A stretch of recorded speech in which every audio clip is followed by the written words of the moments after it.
Hello and welcome to the Magic Kings podcast with the great big beautiful dads. I'm Steve from Just Add Magic Travel. A travel agent can help you with your Disney World, Disneyland, Disney Cruise, other cruise lines, vacations, and even Disneyland Paris. And I have a guest here, back by popular demand. The people were breaking down my door. Andres is back. Thank you for having me back. What's going on? Living the dream. Wow. Started talking about Paris. That was an experience. It was a recent experience, so it's fresh in the brain. Wow. So we have our berets on here. We have our baguettes. I have the croissants. Yeah, the croissant. We got a little ratatouille going. Oh, Remy. Love Remy. And we're going to Paris. So I've never been to Paris. Period. Yep. That's one I'm towards the top of my Latin Tokyo. No coincidence that Disney World, Disneyland's in both of those places, but nothing to do with the reason you want to go.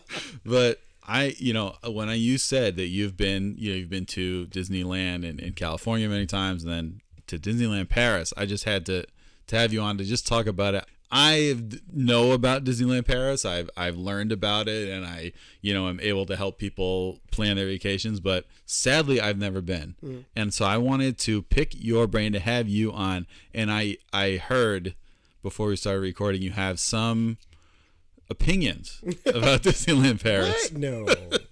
No.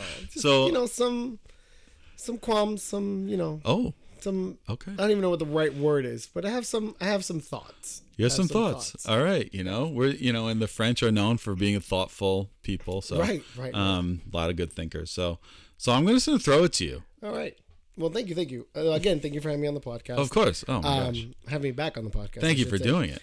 And so we went to Disneyland Paris. I should disclaimer a couple things. So we went to Disneyland Paris when it reopened again, shortly after COVID.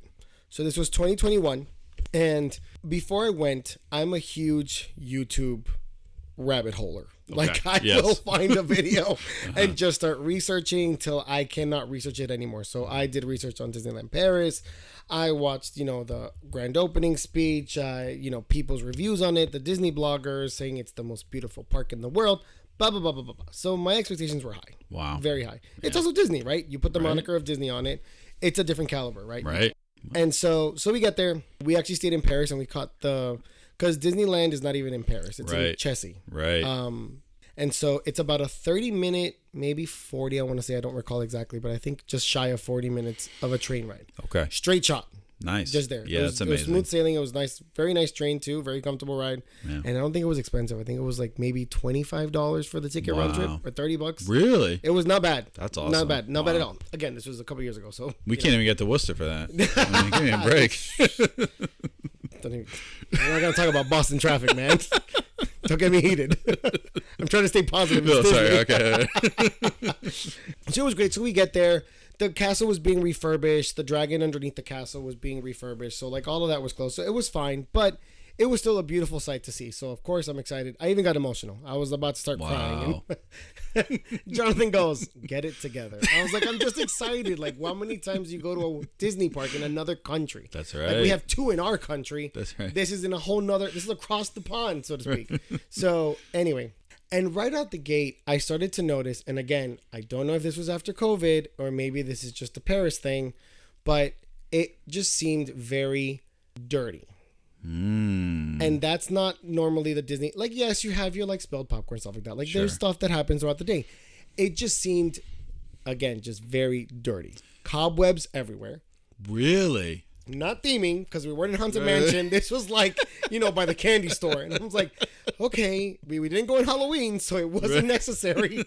So I immediately started nitpicking at everything. Right. And I didn't mean to. It just innately happened. I mean, the thing, Disney World is immaculate. I mean, you said, maybe just peel popcorn here and there. Not for long. I mean, that is something that is like a hallmark. That off the bat is a little interesting. Right. So again, having been back, so I don't know if maybe this was just a newer thing that they were reopening again. Could be some growing pains of starting after COVID up. Sure. Let's give the benefit of the doubt. Fine. And then oh no, some other things started happening. So we get on some of the rides. Some of the rides are really cool. The Haunted Mansion is a cool, different theme entirely. Like it is a Haunted Mansion, but it's not themed like the one here. Right. Like you go to like a section where you actually go underground. Oh, okay. So think of like Corpse Bride. Sure. So like characters like that. Yeah. Like when you go in the underworld. So it was very, very cool. It was almost like spookier than Haunted Mansion. It was nice. The theming of that was top notch. Great. The ride was great. I just loved everything about it. I really, really did enjoy that ride. Wow. They have a really cool Big Thunder Mountain. It's like on an island. Yeah. So it's like surrounded by a moat. So it's really cool. You're actually almost like an inch off the water, what it feels like when you go on the track. So it's really cool. People have said that's the best one in the world. The Thunder Mountain. Yeah. It is such a cool, the way that they did it was very, very, very cool. Yeah. I really appreciated it. They have an Indiana Jones roller coaster too, which is also really nice. Very tight roller coaster, but it was a lot of fun. So there was a lot of positives, right? I'm not going to say everything was negative, but I think what stuck out to me were the negatives because, to your point, when you put the label of Disney on something, there is an expectation. And I don't necessarily feel like that was fully met. Wow. And so I think that's kind of my hot take. I was just like, I kind of went in with these high expectations, and then just a lot of things didn't make sense. And you know what really ticked me off? Wow. Let's hear it. There were cameras everywhere. Visible cameras. Like, you know how Six Flags has like a T of like just cameras lined up in a row? Right. They were everywhere. Huh. And I was like, okay, so what happened to the magic here, guys? Let's hide this in a tree. Like, it just felt very Six Flaggy. Yeah. And that really irked me. We were on, what ride was it? We got on a ride, and Jonathan and I are looking. He goes, are all those cameras? I was like, yep, just right there. Just a big old wall of cameras. Wow. It was very weird. It was not what I was expecting. And then some of the layout of the park. So they have restaurants. So, okay, for those of that have not been to all the Disney parks, most of the thought process is you go to a restaurant, even if it's a fast serve, and there's a restaurant there's a bathroom within the vicinity. Sure. If not in the restaurant, right around the corner. Right. Yeah, no. Wow. I had to go to the next land over from this restaurant to go wash my hands. I'm not kidding. And then have to tell them, again, this was after COVID, so there were lines and there was like a process to do things, but had to tell them that I was in line, but I had to go wash my hands, so they would squeeze me back in to get, my burger and fries or whatever it is that I was ordering. Right. So like that, to me, all these little things just started to add up, and I was just like, what is happening here? Wow. So we still ended up having a good time. Obviously, we saw some of the shows and the parade, saw the fireworks. We enjoyed a lot of it, but there was a lot that also stood out negatively. Wow. So I think that's kind of my hot take. To top that all off, the last piece I'll say before we go into even more details, Disneyland has two parks in Paris. So it's Disneyland Paris, and then I think it's called Adventure. So it's currently, as of we're recording now, it's called Walt Disney Studios. Oh, Walt Disney Studios. But it's becoming next year at some point. I think it's Disney Adventure Park. Disney Adventure Park. Yeah, yes, Disney like Adventure Park. Yep. So let's go with Disney Studios. Sure. If we want to call it that. Yeah. We walk in. We paid full price for this ticket. 90% of the rides were either down or closed for refurbishment. Yeah. And then half the park was closed because they're adding the whole Arendelle or like all that expansion stuff that they were starting to get, begin. They had just started to get underway. Yeah. Oh, and Avengers Campus, I think. Yes. That's what they were doing there too. Yeah. So we got to ride Crush's Coaster. Mm-hmm. And like one of the Toy Story rides. Okay. I think another ride, and that was it. Oh my God. I'm not even exaggerating.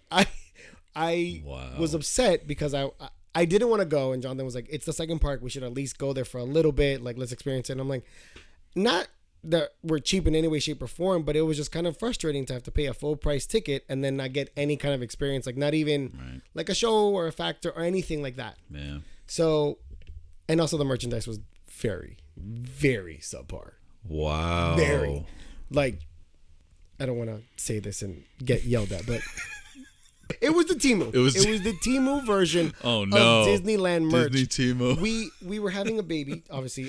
We were having it was right before, it was our baby moon before our son was born. Oh, wow. And I was trying to find like a onesie or like an ornament because we collect the Disney ornaments.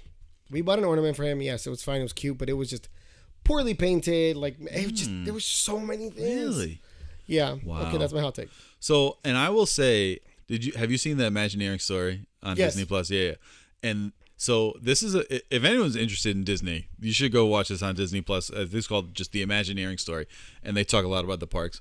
And this was an era where it was the Walt Disney Studios, the second park at Disneyland Paris, and I think also Hong Kong were opened, and they were not up to snuff. No. And there's a moment in that documentary, and I forget who it is. It's some Disney executive from the time. Walks into Walt Disney Studios, and he says, "So when do we get into the park?" And they say, "Oh, you're in the park." And he's like, "What?" He's like, "Yeah, you're on stage." Like that's what they call, like, where guests are. You're on stage now. And he was just shocked. It was like, it's all these like gray buildings, and like it's terrible. Yep. And like that is the reputation that park has gotten. And it opened in 2002.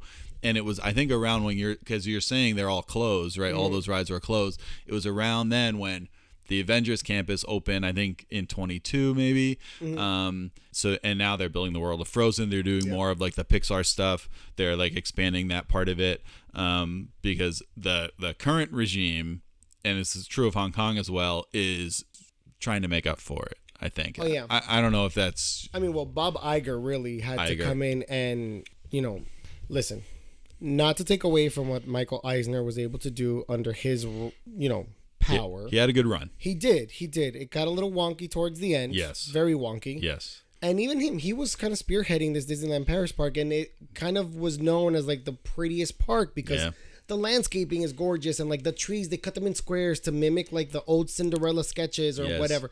Beautiful, or Sleeping Beauty, whomever. And that's why I was so frustrated, because I think I got there with these expectations of like, it's beautiful, it's pristine, it's this, and it just wasn't. Wow. It wasn't. So I think, not to take away from the park, the full park itself, there were still a lot of fun things to do. Like obviously they still have the same rides and whatnot, but I just, it fell a little flat for me. Yeah. It felt a little flat for me. Interesting. And so I think Iger has done amazing work with a lot of things that he has been doing. So I'm hoping that with these expansions, it's going to get a lot better. Shout out to Bob Iger. I love that man. The guy. Read that book. Read his book. I should. Oh man, it's impressive. So with the new Disney Adventure World that's coming to Paris, I think we mentioned the Frozen, the World of Frozen is coming next year in 2026. And there's also the Worlds of Pixar area is there. It has the original Remy's Ratatouille Adventure. It does. That's where we wrote it. Yeah. Oh, okay. We wrote it there before we got to ride the Epcot one. There you go. So that one was a cool ride. Yeah. I will say it was impressive. I do feel they could have pushed the envelope just a skosh more, but that's just me being nitpicky. All right. Again, me being. But it was a really cool ride, and I think it was the first. If I recall correctly, I think it was the first trackless ride that I have experienced, because it is a trackless ride up there too, there. I'm gonna blow your mind. Did you ever go on the Ellen DeGeneres Universe of Energy ride? No. Oh, okay. All right. No. That was considered a trackless ride. Anyway. So was the Great Movie Ride considered a trackless ride? Because they drove it. I don't recall seeing a track on the floor. So since it was driven, is that considered trackless because it doesn't do its own because someone's driving it? I don't know. Listeners, to the Great Movie Ride. Sound off in the comments. Oh yeah, great movie ride. But I mean, love that ride. Oh, it was great. I was sad to see it go, but I'm a fan of what's there now, much more. But anyway, great movie ride was 100%, awesome. 100%. And then the entrance of Walt Disney Studios is now like reopened. So there's like I don't know if you recall this. There's like almost like an indoor Main Street USA. If we want to call it that, sure. It is an indoor food court. Yeah. Is what it is. I have a picture standing right in front of it, right here. Okay. So from the gate, it's a studio, right? You have the mouse. What's it called? The mouse. Earful Tower. The Earful Tower. Yeah, there you go. Earful Tower. There. Thank you. And all that stuff. So again, the potential was there. Yes. It just. So the indoor entrance area is now called World Premiere, and it's like again like reimagined because it was not, as you're saying, not up to snuff. It was a little. It was an experience. That is my nice way of putting it. So I think what they were trying to do, you're essentially walking through a studio lot. Yes. So you go in and it gives you the feel of being in a studio. Yeah. Which I understand and I can appreciate, but I don't know if that should have been like the main entrance. Yes. Maybe like that's like a second part or like another. Do you know what I'm saying? Like it just took away from the wow factor. Whereas if we're comparing studios, Hollywood Studios, Disney Hollywood Studios, which used to be called MGM, RIP to MGM. Yes, right. And you walk in and you're down Old Hollywood. Yeah, right. Old Hollywood. So it was an era, it was a feel, it was a vibe. Yes. So I think they tried to recreate that with kind of bringing guests into a studio feel. But again, I think the idea and the thought process was there. The execution was not. Yes. And a lot of times I feel like these executions fall flat because they run out of money. Yeah, and it's not, and I think it's like the late Eisner thing, right? That's what they say. It's like the commitment to it was just lacking. It was. They didn't have it, and he was just kind of saying, we'll do it. It's gonna be a half day, whatever, And they said that too about California Adventure. I mean, and again, that's been improved and everything over the years. 1000%. But back in whenever it opened, it fell flat, kind of the way we're saying. So that world premiere entrance area, there's the World of Frozen, and then there's the Adventure Way that has a Rapunzel ride, an Up ride. They're adding a Lion King ride that looks like Tiana's Bayou Adventure / Splash Mountain, which I would assume is going to be closed when it's wintertime because it snows. I guess so. Yeah, right. It's not. When I saw that, I was like, okay, so limited time run. Yeah, probably. Okay. Yeah, that's true. Let's see how that goes. Yeah, we'll see. Not to be a skeptic, but just calling facts out there. It does snow over there. That's true. Think about that, not freezing people to death. Yeah. So, they're trying. I think Iger is he hit it out of the park with the original Disneyland Paris idea. Then the second park, not so much. And I think Iger's Iger's gonna he's cleaning it up. He's cleaning it up. They're adding. I think the Arendelle, the World of Frozen area should be cool, but I want to talk too about some of the, like you mentioned, Haunted Mansion being there. You mentioned Thunder Mountain. What are like some of the other rides that we see in Disney World that are similar, in Paris, or that are not, that are like totally new in the Disneyland park, the main park area? So Hyperspace Mountain is their version of Space Mountain. Okay. And it is all steampunk themed. So it's very like Jules Verne, 20,000 Leagues Under the Sea. So it's very themed after that. You can walk into like the Nemo ship a little bit, which is really cool. And then the hyperspace itself is very...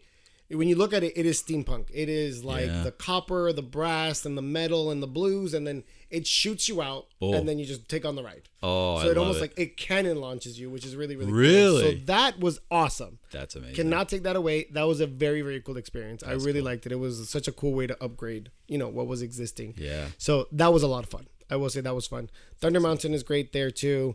I don't think they have a Splash Mountain. I don't think so. I think that's what this Lion King situation is kind of mimic. Yeah. So they have a really cool Peter Pan Skull Island type ship that you can kind of explore and Skull Island. So that I think that's really cool, like a nice kid friendly area. So I was really excited about the maze because it is the Alice in Wonderland Curious Labyrinth, or Alice's Curious Labyrinth. Oh, okay. It gave me a headache. Really? I couldn't figure it out. It's actually not that complicated, but it's hard when little kids are running to you too, so you don't want to step on them. Right. Like you're a grown man trying to figure out your way out of a labyrinth, and there's like three little kids like, I lost my mom. I'm like, oh my God. So that, that's not Disney's fault. It's just, it was the experience. Yeah. So, but that was kind of cool. That was kind of cool that they had that. That is cool. Yeah. I will say there was a lot of great photo op moments. They had, I think when we went, they were doing their version of the Flower and Garden Festival. Oh, okay. So like there were a lot of like topiary type, the Aristocats, Bambi, Flower, Thumper, a lot of characters that were showing there. So that was kind of really cool. Very cool. That was cool. So like it's, again, I'm not fully knocking it in its entirety. As like I said, Haunted Mansion is really cool. Ratatouille was really cool. So again, they have some Crush's Coaster was the first time I experienced this whole 360 roller coaster thing. Yeah. Before Guardians of the Galaxy. Yeah. The most disorienting ride you could possibly imagine, but so much fun. Yeah. What a fun time. Wow. What a fun time. I really did like that ride. That's awesome. So I'll give them the credit. So like they had some really cool, moments. Yeah. Again, I don't know if this was because of COVID. Didn't really see a lot of character meet and greets, a lot of big photo op opportunities. I mean, you had random kind of like stragglers that were just kind of hidden in different corners. Sure. But yeah, it was just very different. You have high expectations because you're so used to, the unsurpassable level of, Disney parks here. That no, it's good to know. It's good to know that was, yeah, you know, so just bring your expectations down a little bit, and then you'll have a great time. Yeah, I know for next time. I'm just gonna go in blank, not have any expectation. Yeah, totally. But I'm excited to see what Iger does with this new park and see Yeah. what they're gonna be able to achieve with these expansions. Because I think now, especially with competitors, kind of lighting a fire under Disney's butt. Yeah. Metaphorically speaking. Yeah. They're really trying to. Now they're catching up. I feel like they were in the forefront. Now I feel like it's catch up for a lot of things. I do, and it's funny. I think Universal, with that big universe, there's certain things at Disney that are just the best. Yeah. But then it's like, yeah, this experience over here, and there's a lot of benefits to it, and there's nothing wrong with that. Nothing, a little good competition. But I was thinking about this in the U.S. parks, at least at Disney World. There hasn't been a new park at Disney World since 1998. Mm-hmm. That's 27 years ago. Yeah. And they've done a little expansions here and there, and they're putting in like the Cars Land and the Monsters Inc. area in Hollywood Studios and the Villains Land eventually in the Tropical Americas, but they're like getting rid of stuff to put those things in. Right. It's like that. It's not, the Villains Land is an exception, but yeah. I'm okay with them getting rid of Muppets. Other hot take. Wow. I'm sorry. Again, no progress there. No, it's a cute thing. I know that the Muppets is a big IP for Disney. Yeah. I don't get it. Wow. I don't hate them. Sure. I think they're funny. Listen, Sure. Miss Piggy is she's great. the sass that She's so funny. character has is bar none. She's the best She Muppet. would go toe to toe with Joan Rivers on yeah. TV shows. So you can't compete with that. I love them. I think they have their place, but I think it almost seems like that forgotten child that they're just trying to pawn off ever. Like now they're gonna be part of Rock and Roller Coaster. Yeah. Why? I get it. It's the animal band. I get that there's a thing, but Yeah. it's just it being Aerosmith for so long. Yeah. That vibe is what that ride was. Yeah. Now we're turning it into something that I don't necessarily know if it meshes. I could be wrong. I could eat my words entirely. Yeah. But I just feel like, why are we doing that? Yeah. So I do like the Muppets. And I will say though, like for the people who are like devastated that the Muppet stuff is going away, I would say like, come on. Like it's a great show. I actually love that. Like there's certain parts of it that get me every time. Like I do truly love that show and I will miss it. But like, come on, whatever goes in there is going to be 1,000 times better. Like I hate to say it.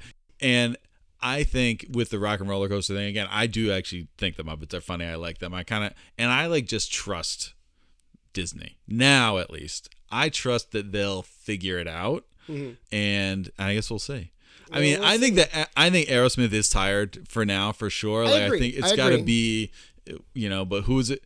Like, who's it going to be these days? Like, there was talks about it being Queen at one point, and I thought Queen would have been awesome, kind of like if you do it to the Bohemian Rhapsody or like Don't Stop Me Now. Those are all songs that could fully take on that ride. That's true. But again, it could be kind of dated because it is an older band too, just right. like Aerosmith. So, and I get that part, but then the Muppets are kind of dated. No, they are. No, that's they're right. Not, they're not. You're not replacing anything with anything new. I'm just probably like a sappy Disney guy where it's just like I'm in. I'm just gonna do it. You know what I mean? And I'm over here like you did that wrong. That's not right. Because again, for example, all the Frozen rides. Yeah. They're a recreation of the movie in a really cool way with like Anna and Elsa and the magic of like her waving her hands. The new one that just opened in, what is it, Shanghai? Yeah. What a crazy animatronic. Like her cape freezes midair. Everyone's been baffled by this freezing cape. I know. Why couldn't we just recreate the movie? I know. Yeah. Because the movie had such great parts. It's true. That we could have followed along. And the story already wrote itself. You could have just followed it. Right. I didn't think it needed another story is basically what I'm saying. No, I hear you. And those rides that take you through the movie, like, a quintessential ride, and it doesn't quite do this, but mostly it's like Peter Pan's Flight, right? Not that it's like my favorite ride ever, but I do love that ride. And it is just like, oh, you're just like in the story and it's a familiar thing. There's like, give me 1,000 of those rides. Yeah. I hear what you're saying. I totally get that. Yeah. That's like, I'll never get sick of those kind of rides. Yeah. Yeah. So no, it makes sense. But anyway, I hope that what's coming to Disneyland Paris is really going to kick that park out of the water. Yes. Like, just make it what it should be. Yes. Because it does have potential. I mean, you're in Paris, everything. I mean, the food itself was really good. Yeah. Even if it was just like the fast food stuff. Like, it was better. It was better. Yeah. It's not stuff that you're gonna get in the States, right? Because they just sell things differently. What kind of stuff was it? I mean, a lot of croissant sandwiches, which is gonna sound really funny and cliche, but like it was great. Oh yeah. Like I don't want a burger, right? I want a croque madame or like a croque monsieur kind of thing for lunch, and it's great. It's literally a croissant sandwich, ham, cheese, and like, you know, I think bechamel sauce or something, and call it a day. Oh my God. It was great. Yeah, give me that all day. So it has a lot of potential, and it's still a really pretty park. I hope they kind of iron out some of those kinks. Yes. And again, I'm hoping that a lot of it was maybe because after COVID and they were just kind of getting back on their feet again, hoping it's back to its, you know, whatever grand days it had. Yeah. And we'll continue to be like that. No, this was good perspective. Again, I've never been there, but 2020, I'm going to be texting you nonstop. Yes. Like, how is it now? Are the cobwebs still in the corner? Me and you will go. 2026, World of Frozen opens. Me and you are going to go. Let's do it. And it's going to be, you know, I'm just going to be in my, you know, in my dream state, just walking around with a big grin, and you're going to be looking around like, okay, what is this? Is that dust? I feel like, you know, when the audit team comes to audit your building or like audit your company, just, I feel like them. I'm like, that's not up to snuff. That is disappointing. What is that? I'm walking in with like a croissant in one hand, and you have like a clipboard. I'm like, okay. Honestly, though, not too far from the truth. And a feather duster in the other hand. Like, can we do something about this? One of my favorite things was we get in the Haunted Mansion ride, and Jonathan and I are talking, and I look up and I was like, oh my God, look at those cobwebs. And he goes, it's the theming. I was like, it's not, Jonathan. We're outside. Like, it's not the theming. It was just so funny. We could not stop laughing. It was like, they were everywhere. It just, you know, I just kind of feel like, just a little bit, you know. Maybe it's different kind of. There's an extendable Swiffer. Like, I don't know if they exist in France, but I'll send you some from the States. Like, it just. Yeah, it's like that Beauty and the Beast castle, like that, you know, Lumiere's girlfriend there was a feather duster, right? You know, get her over there, Plumette, you know? Plumette. Oh my God. Wow, I never would have pulled that one out. That's a good one, Plumette. Very good. Speaking of which, you want to know something really funny? Let's hear it. The Beast Castle at Disney World is like the size of like a mini golf castle. Because they did forced perspective, so you're supposed to be walking in through the base of it. It's tiny. It's so bad. So from afar, it looks really pretty. And then you get up close and it's like this big. Is it? 1,000%. I'll find pictures and show you. When they were building it, there's a standard 5'10", 5'11" man standing right in front of it. And that's as big as it gets. Wow. Yeah. I never would have guessed that in a million years. So then they did their job right. Yeah, no, it is amazing. Wow, they make that stuff work. It's crazy. Wow. It's insane. That's amazing. But yeah, man, that was my hot take on Paris. I love it. Any other questions for me with... You didn't go to the hotels or anything, right? No, we did not, because we stayed in Paris, in actual downtown Paris. Yeah. So we just trained it in. I mean, what's funny about Disneyland Paris, and I heard this, I think it was either in the Imagineering thing on Disney Plus or whatever, is that people in France love like the American West. And like there's a lot of like American nostalgia, or I don't know if nostalgia is the word, but that they play into in France. And I'm laughing because I have a story. Oh yeah, let's hear it. No, all I was gonna say, like all the hotels are like, there's one from like the Wild West, like Wyoming. There's like New York ones. There's whatever. So, but yeah, I want to. How did that play with you? Like, what's the story? So only because this was so ingrained in my brain. So we get on. It's a small world over there. Yeah. And. Oh no, this is an America section? There's an American section because they don't have America. Obviously, we live in America, so they're not going to put that in the ones here. Right. It literally was football, baseball, hot dog, burger. That was all a representation of what we represent to these people in this other country. And that was it. That was the whole snippet of America. And I was like, wow, I'm glad that that's all we're good for. But then, I could not stop laughing. I go to Jonathan. I was like, well, I guess that is what we stand for. Yep, football, baseball, hot dog and pizza or burger. Now, what's in the France part of our It's a Small World? It's probably the Eiffel Tower. A baguette. Probably like somebody with a beret. Yeah, someone painting, something like that. Yeah, that'd be the best to guess. But it's really funny because obviously we live and breathe it. So to see what others think that we are, it's just yeah. But at least Paris has an Eiffel Tower, so at least you have like a staple. Yeah. Oh yes, there was a Statue of Liberty. There you go. They did have a Statue of Liberty, I believe, if I recall correctly. I didn't take pictures, but yeah. And hey, that's from France, so shout out to them. Yeah, shout out to them. They gave it to us. So. But yeah, that had me cracking up. Yeah, that's That's us. That's what. Yeah, exactly. Yeah. What else is there? That's all we're good for. Baseball and football. That's great. Yep. And hot dogs. Yeah. Nothing like processed meats to really put your name on the map.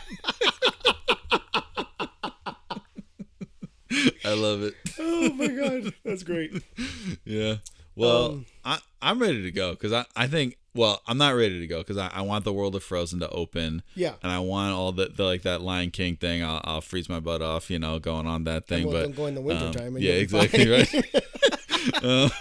And we're gonna see, but I'm excited. I mean, I think I could probably convince, my wife, Sabine. Yeah. Whenever she goes to Disney, she likes it, but she's not, she's not insane like me. Oh, so she's not like, I want to go. Like, yeah, we have a similar vibe. Jonathan is becoming a fan by association. Yes, but not because he would ever go to, like, even when we went to Paris, because Paris originally started because it was going to be his birthday trip, and then COVID hit, so we had to postpone it to the following year. Mm-hmm. And we were going to do London and Paris, and then we scrapped London. And I was like, well, we're in Paris. We don't have to go to the park. He was like, when are we going to be in Paris again? And I was like, yeah, but it's your birthday trip. Like, you're like not big on Disney. He's like, dude, I enjoy Disney. We can go. And I was like, okay. And then we went. And then I got emotional. And then I got unemotional and very sarcastic and just not happy. But no, it is very exciting. And I think when you guys go, maybe we should, we should probably make it, let the non-Disney spouses bond and hang out, and they can do their own thing, and then we'll be starting nitpicking everything on our own. That's right. That sounds like a great idea. No, that's right. Yeah, no, I think because I think I could get her to go to Paris. I mean, I do want to just go to Paris, John. I've never been. I mean, I'd love to go, but Sabine definitely would go there. Yeah, and then, you just take the train. Yeah, it's a straight shot. It's nice too because we didn't drive anywhere. We Ubered everywhere. Right. So we didn't have to catch anything, and then once you got on the train, you just Uber back to your hotel or just walk wherever you're going to, and it's a very walkable city. Yeah, it's a beautiful town. That's awesome. We're gonna have a whole nother podcast on Paris. Oh yeah, let's do it. Out of Disney, because we did a lot. I can't wait. Yeah. All right. So that's what we'll do. All right. So we'll plan that trip. Me and you'll, we'll. I'll have the clipboard. You have the croissant. I'll have the croissant. And the hot coffee and whatnot, and I'll just start nitpicking. I love it. All right. I can't wait. Let's get it on the calendar. Well, everybody, if you are ready to go to Paris after this ringing endorsement, or if you want to stick to the amazing parks in the United States, including Walt Disney World, my favorite place ever, just get in touch with me. We'll make it happen. Steve@justaddmagictravel.com, and it's free. Do you know that? Free. It's free. $0.99 is a nice price tag. It's a nice price. It's a nice price. It's free for me. Yeah, free. Quick story. Let's hear it. Many moons ago, before I even moved to Boston, it's when I really went down the Disney rabbit hole. That's when I was going like at least twice a year, 3 times a year, whatnot, or on and off. And I was so adamant about if I couldn't work for them, I wanted to be affiliated with them somehow. So I found the travel thing, and then I wanted to pitch them a parade. This is how crazy it was. It was called the Do You Believe in Magic Parade. Okay. And the baseline song was Do You Believe in Magic, like the old school song. And my thought was, you have the floats, and what would happen is there would be a switch in the floats somehow. Okay. So like Cinderella would go from her rags to like a riches kind of scene. Oh. Beast would transform. So like a quick change kind of thing. Oh. Or like the float would flip, like where you just drop down like a start, whatever. So I themed it all out. Costumes, lights, design, everything. And they would not let me pitch it because I didn't work for Disney. Wow. And so I was bitter for a couple months. Wow. We need to get that going. So, I mean, and we've given Bob Iger a lot of love on this podcast. Shout out to Bob Iger. 100%. We need to get this in front of, we are hyping this guy up. You read his book. Like, if he can't listen to you now, he owes this to you. After what he put you through in Paris, he owes this to you. I'm not going to blame him. It wasn't his idea. We're going to blame Eisner. He started in Paris, so we're going to blame him. Eisner, Iger, they all sound the same. They're all the same. Yeah. But, I would love to. I think parades are such a cool staple of the parks. They are. They are. Festival of Fantasy is the best. Disneyland is doing Paint the Night again, and that just looks so... I've never seen it in person, and I'm dying to see it in person. Yeah, I really want to go out there for the 70th. So if you want to get out there, get in touch with me. Steve@justaddmagictravel.com. So any parting words for us? Are you ready to say au revoir? Au revoir, Disneyland Paris. I'll see you next time.